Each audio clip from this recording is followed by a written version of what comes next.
ನಾನು ಒಂದ್ ಮಾತು ಹೇಳಕ್ ಇಷ್ಟಪಡ್ತೀನಿ ಮಿಸ್ಟರ್ ಮುತ್ತು ಅವರೇ, ನೀನು ನನಗೆ ಬ್ಲಾಕ್ ಮೇಲ್ ಮಾಡೋದಲ್ಲ. ನೀನು ಅವ್ರ ವಿಷಯನ ನಾನು ಡೀಟೇಲ್ ಆಗಿ ಬಿಡ್ತೀನಿ, ಇವ್ರ ವಿಷಯನ ಡೀಟೇಲ್ ಆಗಿ ಬಿಡ್ತೀನಿ ಅಂತ ಅದೆಲ್ಲ ಹೇಳೋದಿಲ್ಲ. ನಾನು ನಿನ್ನ ಹತ್ರ ಏನು ಕೇಳ್ತಾ ಇಲ್ಲ. ನಿನ್ಗೆ ಮನವಿ ಮಾಡಿ ಕೇಳ್ತಾ ಇರೋದು ಒಂದೇ, ನನ್ ದುಡ್ಡು ತಗೊಂಡಿದೆ, ನನ್ ದುಡ್ಡು ಕೊಡು ಅಷ್ಟೇ ಕೇಳ್ತಾ ಇದ್ದೀನಿ. ಓಕೆನಾ? ನಾನು ದುಡ್ದಿರೋದು ದುಡ್ಡು ಆಯ್ತಾ, ನಾನ್ ದುಡ್ದಿರೋ ದುಡ್ಡು ನನ್ಗೆ ವಾಪಸ್ ಕೊಡು ಅಂತ ಅಷ್ಟೇ ಕೇಳ್ತಾ ಇರೋದು ಬಿಟ್ರೆ ನಿನ್ಗೇನು ಕೇಳ್ತಾ ಇಲ್ಲ. ನೀನ್ ಮತ್ತೆ ಮತ್ತೆ ಅದ್ ಮಾಡ್ತೀನಿ ಇದ್ ಮಾಡ್ತೀನಿ ಅಂತ ಹೇಳಿದ್ರೆ ಅದು ದೇವರು ಕೂಡ ಮೆಚ್ಚಲ್ಲ. ನೋಡು, ನನಗೇನಾದ್ರೆ ನಮ್ ತಾಯಿ ಕೂಡ ಕಣ್ಣೀರ್ ಹಾಕ್ತಾರೆ.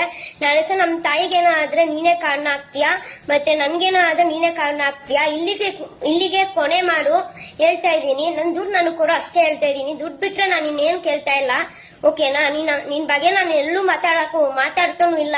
ನನ್ ದುಡ್ಡು ಕೊಡು ಅಷ್ಟೇ. ನಾನ್ ಮೋಸ ಮಾಡಿದೀನಿ ಹಂಗೆ ಹಿಂಗೆ ಅಂತಿದ್ಯಲ್ಲ, ದೇವರೊಬ್ಬ ಇದ್ರೆ ನೋಡ್ಕೊಂತಾನೆ. ದಯವಿಟ್ಟು ನನ್ ದುಡ್ಡು ಕೊಡು ಅಂತ ಅಷ್ಟೇ ಮನವಿ ಮಾಡ್ತಾ ಇದೀನಿ ಅಷ್ಟೇ ನಿನ್ಗೆ.